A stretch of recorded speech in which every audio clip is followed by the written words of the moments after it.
Hi friends, welcome to my channel.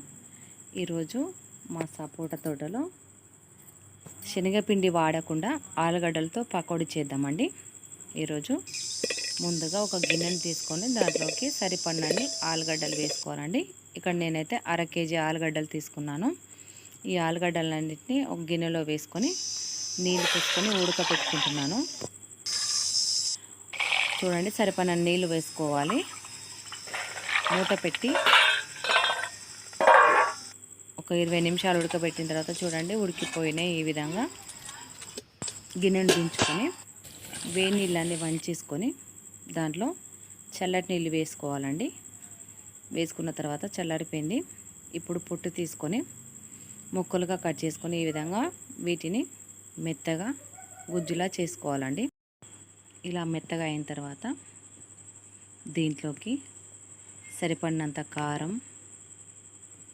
ఉప్పు, చిటికెడు పసుపు, సరిపడినంత ధనియాల పొడి, తర్వాత మనకు పకోడీలా రావడానికి కొంచెం పుట్నాల పప్పు పొడి చేశానండి. అది కొంచెం వేసుకొని కొంచెం బియ్యం పిండి వేసుకోవాలి. ఈ విధంగా వేసుకొని చూడండి, ఇప్పుడు కొంచెం బియ్యం పిండి, కొంచెం పుట్నాలను వేయించి మిక్స్ పట్టానండి. ఆ పొడి కూడా కొంచెం వేసుకోవాలి. వేసుకున్న తర్వాత ఈ విధంగా బజ్జీ పిండిలా కలుపుకోవాలి. కొంచెం కొంచెం నీళ్ళు పోసుకుంటూ ఇది తింటే గ్యాస్ ట్రబుల్ రాదండి. ఈ విధంగా చేయండి, చాలా టేస్టీగా కూడా ఉన్నాయండి. ఈ విధంగా కలిపితే సరిపోతుంది. ఇప్పుడు దీంట్లోకి సన్నగా తరిగిన పచ్చిమిర్చి, సన్నగా తరిగిన ఉల్లిగడ్డ,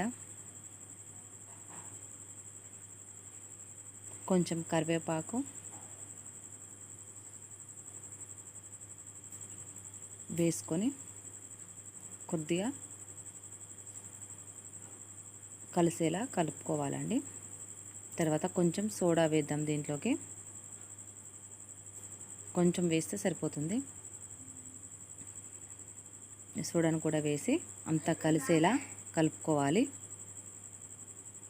కలుపుకున్న తర్వాత ఇందులోకి నేను ఆయిల్ పెట్టుకుంటున్నానండి. ఆయిల్ వేసుకొని ఆయిల్ వేడైన తర్వాత చూడండి, ఆయిల్ వేడైపోయింది. వేడైపోయిన తర్వాత పకోడీలా వేసుకుంటే సరిపోతుంది. చూడండి, ఒకటి దాని తర్వాత ఒకటి ఈ విధంగా వేసుకొని కొంచెం ఎరుపు రంగు వచ్చేంత వరకు కాల్చుకోవాలి. చాలా బాగున్నాయండి, మీరు కూడా ట్రై చేయండి.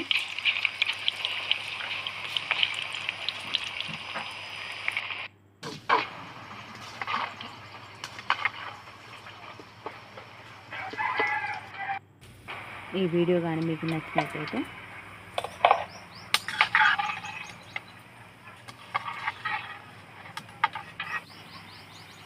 లైక్ చేయండి, షేర్ చేయండి, సబ్స్క్రైబ్ చేయండి. చాలా బాగుంది, మీరు కూడా ట్రై చేయండి.